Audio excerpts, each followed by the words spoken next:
It's a beautiful Friday before the long weekend here in Canada. Thought we'd talk about cocktails again, but this time, let's do it outside.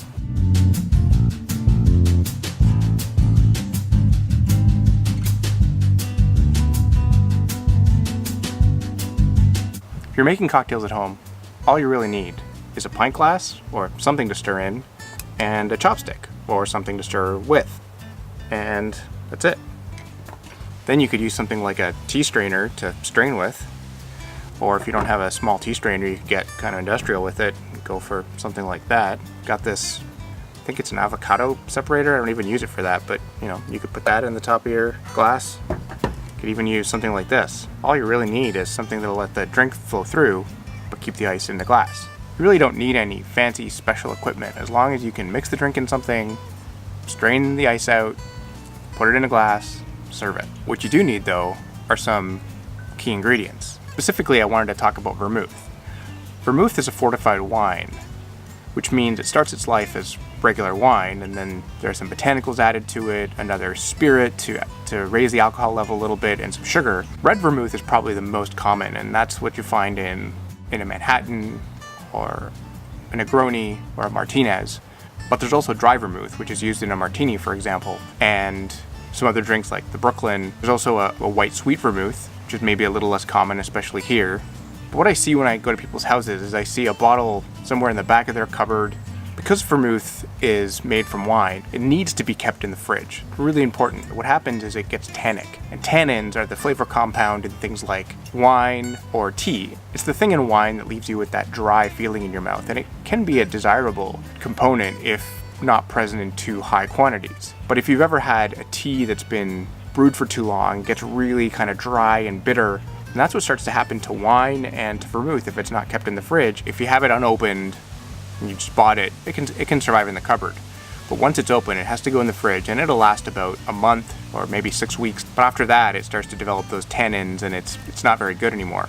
There are about 25 ounces of vermouth in a standard bottle. Usually you're using about an ounce at a time. So if you're making Manhattans a lot, sure, no problem. But if it's something that you only make occasionally, there's a good chance that your vermouth is going to go bad before you have a chance to use it all. You may have a sweet vermouth, you may have a dry vermouth, you may have 2 different kinds of sweet vermouth because you like them for different drinks or you like to try them.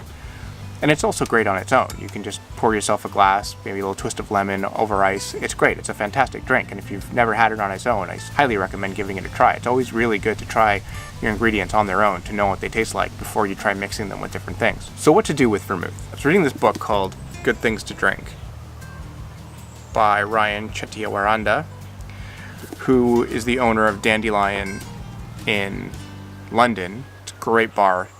Definitely recommend trying it. Before that, he had White Lion, another fantastic award-winning bar in London. And I came across a recipe for a Manhattan that recommended pre-mixing it in a bottle. His recipe calls for the standard 2-to-1 ratio of rye to vermouth. So 2 parts rye, 1 part vermouth. But in this case, he's using 600 milliliters of rye and 300 milliliters of vermouth. You mix that together in some sort of pitcher. You add the peels of 1 orange and 1 lemon, a little bit of maraschino liqueur, which is a cherry liqueur, and then some Angostura and some Peychaud's bitters. Now that's his recipe. It's great. I tried it. It's fantastic. But that doesn't mean you have to do that. The idea I got from this is that you could really batch any drink like this, because what happens is that you raise the overall alcohol in this drink, and that combined with keeping it in the fridge and the sugars and all that, actually let it keep quite a while. It won't keep indefinitely, but it'll probably keep for a few months anyway. And then when you want a Manhattan or a Martinez or whatever drink you made, you just have to measure out 2 or 3 ounces, stir them over ice, and pour them into a glass. If you're making that much, and that's almost a full bottle of rye and only about half a bottle of vermouth. But you could make 2 different drinks and have them that way. You could do that for a party, and then they'd be ready. All you'd need is a bottle like this. I like these swing top bottles. I got this one at IKEA, and something to mix it in, obviously, and then you're ready to go. One thing to keep in mind is that because this drink is in the fridge, normally when you're mixing a drink, you're doing 2 things. You're chilling it with the ice, but you're also adding some dilution, which helps open up the flavors of the drink and adds balance. And when you pre-batch a drink and you keep it in the fridge, you're not adding the ice to chill the drink because it's already chilled, it's been in the fridge. You still want to add the ice to add some of that dilution to open up the drink a little bit, to give it that balance. But because the drink is colder than if you were starting with the whiskey from your bar or your cabinet, you're going to need to stir it a little longer to get the right level of dilution. It's really important to taste your drink before you serve it, even if you're just serving it for yourself. It's easier to make the adjustments in the vessel that you're stirring or shaking in this case stirring, than to then adjust it when it's in the glass. So just give it a slightly longer stir, and that's about it.